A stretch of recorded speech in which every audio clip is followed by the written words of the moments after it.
Hey there, action fan, it's Avatar review time. Today it's Legend of Korra Book 4, Episode 6, The Battle for Zaofu. The episode begins with Sue and the twins sneaking into Kuvira's camp to cut down the Great Uniter in her sleep. Whatever gets the job done. But that's not exactly sporting or effective, cause...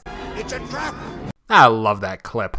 So the next day, Korra, Jinora, and Opal head off to meet Kuvira for a one-on-one duel to see who gets to run Zaofu. Now don't worry, Korra's got this one in the bag, swish. Hardly. The Avatar's lost her touch somewhat.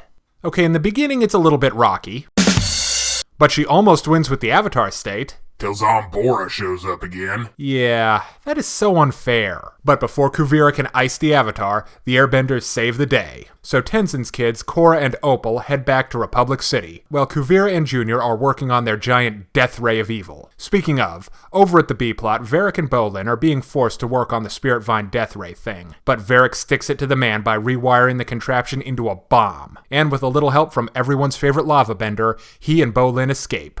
And also, Junior thinks they're dead, so how awesome is that? This episode is kind of a mixed bag. There are good parts and there are bad parts. Let's start with round 1 of Korra vs. Kuvira. This fight certainly shows off a lot of different bending styles. Korra busts out fire, earth, and air. And Kuvira is certainly the Iron Woman of the Earth Empire. She's got great control over metal and does all kinds of neat stuff with it. But as a fight, there's something wrong here. Korra's on the defensive most of the time, except when she goes into the Avatar state. And Zambora puts the kibosh on that one real quick. So I guess our heroine has a lot of issues she still needs to work out when she gets back to Republic City. Now, I get why this scene played out the way it did, but it just felt wrong to me. Well, if Korra did drop Fred Flintstone's house on the Wicked Witch of the Earth Empire, that would have ended the series right there, now wouldn't it? Okay, you got me there. Now for the B-plot. It's a lot of fun this time around. Varrick is the wild-eyed madman we all know and love. And his partner in crime in this episode is Bolin. They're a fantastic team. They have a great give and take. Varrick's definitely crazy like a fox, and Bolin's just trying not to get blown to kingdom come. The Death Ray idea is an interesting endgame for Kuvira, and it looks like the domes protecting Zaofu will somehow be used to build the Doomsday device. Now let's talk comedy. The comedy MVP this time around is Sue's goth kid. I don't actually know his name, so I'm just gonna call him Skrillex. And he's hilarious.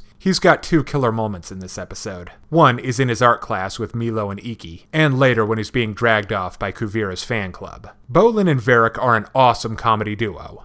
Yes, we've gone over that.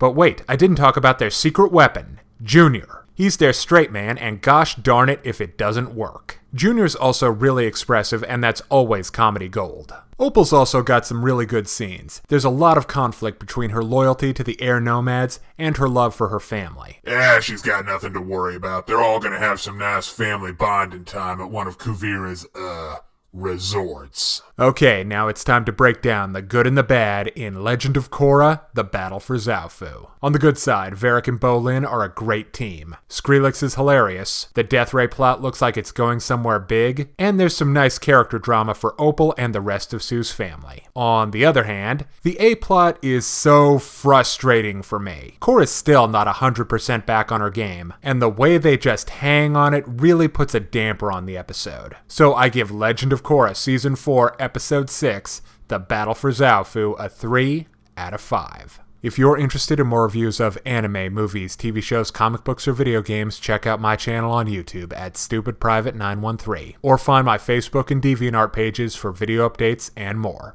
Thanks for watching. Hey kids, today's show is brought to you by the letter 4 and the number potato! I'm a stupid private.